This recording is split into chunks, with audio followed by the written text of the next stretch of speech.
Bonjour tout le monde. Donc aujourd'hui, je vais vous montrer à résoudre une équation. Pour résoudre une équation, dans le fond, ce que vous cherchez, c'est la valeur par laquelle tu dois remplacer le x qui est ici pour que l'égalité soit vraie.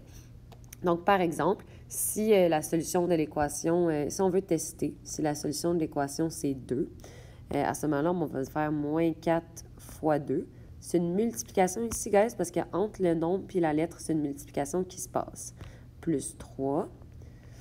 On va aller voir, est-ce que c'est égal à à 5, je m'excuse, fois 2, moins 10.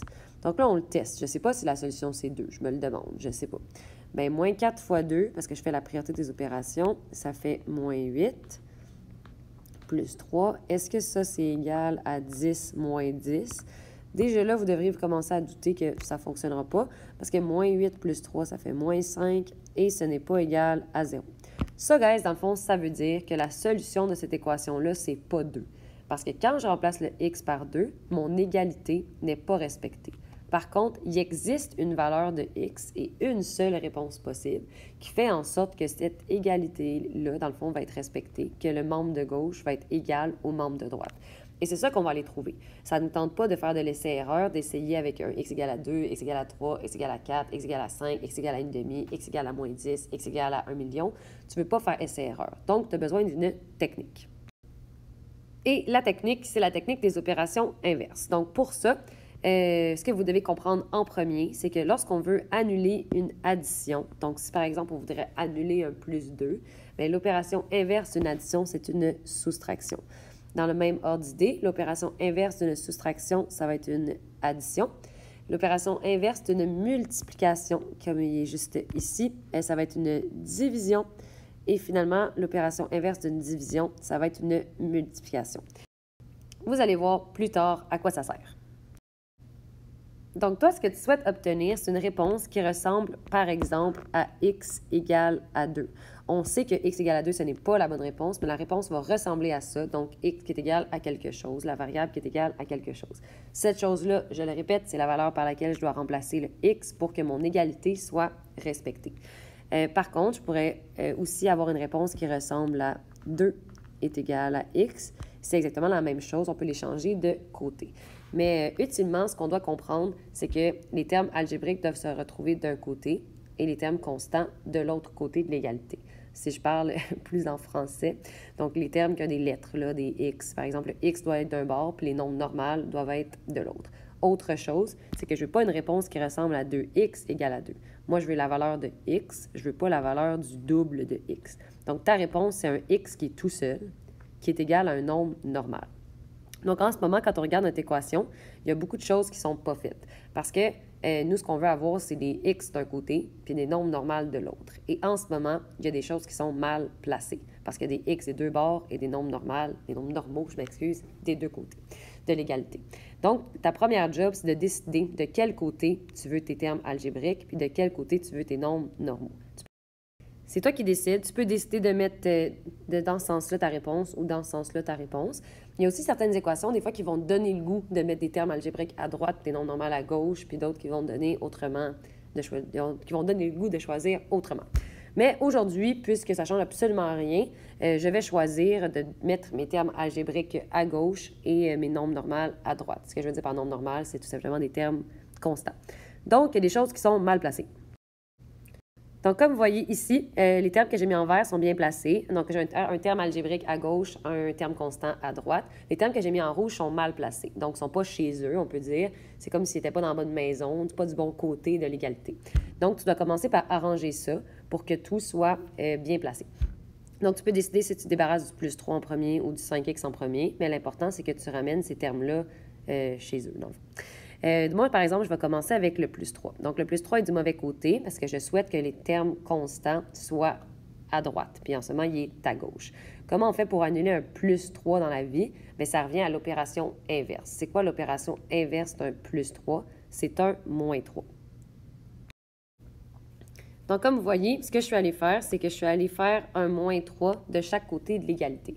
Ce qui est important de comprendre, c'est que si tu fais quelque chose d'un côté de l'égalité, il faut absolument que tu le fasses de l'autre. Sinon, ton égalité, elle ne sera pas respectée. Par exemple, comme vous voyez ici, si j'ai une égalité, 16 égale à 16, si je fais un moins 3 seulement d'un côté, mais mon égalité est plus respectée. C'est pour ça que je dois le faire des deux côtés.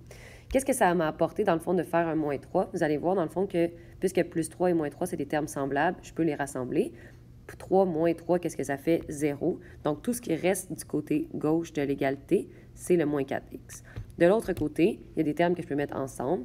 Donc, c'est moins 10, moins 3. Et ça va me donner moins 13. Donc, j'ai 5x moins 13. Et là, on est plus avancé que tout à l'heure. Pourquoi? Bien, c'est parce que moi, mon but, c'est d'avoir les termes algébriques d'un côté puis les nombres normaux de l'autre. Tout à l'heure, j'avais deux choses de mal placées. Donc, le plus 3 était mal placé, le 5x était mal placé. Maintenant, j'ai juste une chose de mal placée, c'est le 5x. Donc, comment je fais pour me débarrasser d'un 5x? C'est là que je vois beaucoup d'erreurs. Le premier réflexe de certaines personnes, ça va être d'aller diviser par 5. Vous avez le goût d'aller diviser par 5 parce que vous êtes comme « Ah, j'aime pas le 5x », puis il y a une multiplication entre le 5 et le x, donc je vais diviser par 5. Si vous faites ça, on regarde ce que ça donne. Ça va vous donner moins 4x sur 5 pour le membre de gauche. À droite, dans le fond, le 5 se divise bien par 5. Ça va donner x, parce que ça donne 1, 5 sur 5. Puis moins 13 sur 5, bien, la division ne s'effectue pas très bien. Ça nous crée une fraction. Si vous faites ça, guys, vous n'avez pas du tout réglé votre problème parce que vous, ce que vous souhaitiez, c'est de mettre les termes algébriques d'un côté puis les nombres normaux de l'autre. Mais en ce moment, vous êtes à la même place, donc avec le x ici qui est mal placé. Donc, oui, vous vous êtes débarrassé du 5, mais nous, je vous répète que ce qu'on voulait, c'était vraiment se débarrasser du 5x au complet. Pour se débarrasser du 5x au complet, la seule chose qui va fonctionner, dans le fond, ça va être d'aller faire moins 5x des deux côtés. Donc, du côté gauche de l'égalité, je vais avoir moins 4x moins 5x. Pourquoi je le fais aussi de ce côté-là? C'est pas parce que ça me tente réellement, c'est juste parce que si je fais quelque chose d'un côté, je dois absolument le faire de l'autre. Donc, puisque de ce côté-ci, je veux absolument faire moins 5x pour annuler le 5x, je suis obligée aussi de le faire de l'autre côté. Donc, du côté gauche, j'ai des termes semblables qui vont aller ensemble. Donc, moins 4, moins 5, ça va me donner moins 9x. Du côté droit de l'égalité, j'ai 5x moins 5x qui s'annule. Le moins 13, ce n'est pas un terme semblable avec les autres, donc il reste seul et ça donne moins 13. Donc là, ici, on a réussi notre premier but, d'avoir les termes algébriques d'un côté puis les nombres normaux de l'autre. Par contre, je vous rappelle que notre but ultime, c'est pas d'avoir une réponse qui ressemble à moins 9x est égal à moins 13. Moi, ma réponse, je veux qu'elle ressemble à x égale à quelque chose. Donc, le moins 9 me dérange encore. Ici, c'est le moment où je vois une autre erreur. Donc, il y a plusieurs personnes qui vont avoir le goût de dire « Ben madame, pour annuler un moins 9, ce que je dois faire, c'est un plus 9. » On regarde ce que ça donne.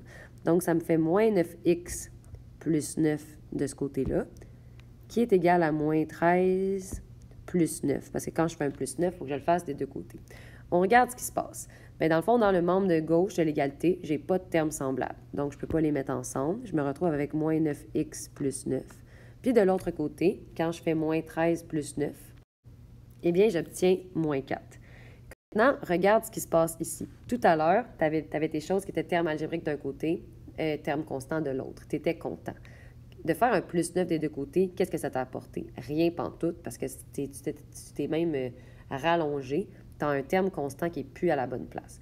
Donc, pourquoi ce n'est pas le plus 9 qu'on doit faire? Eh bien, c'est parce que quand vous regardez ici, quand un nombre collé à une lettre, c'est une multiplication.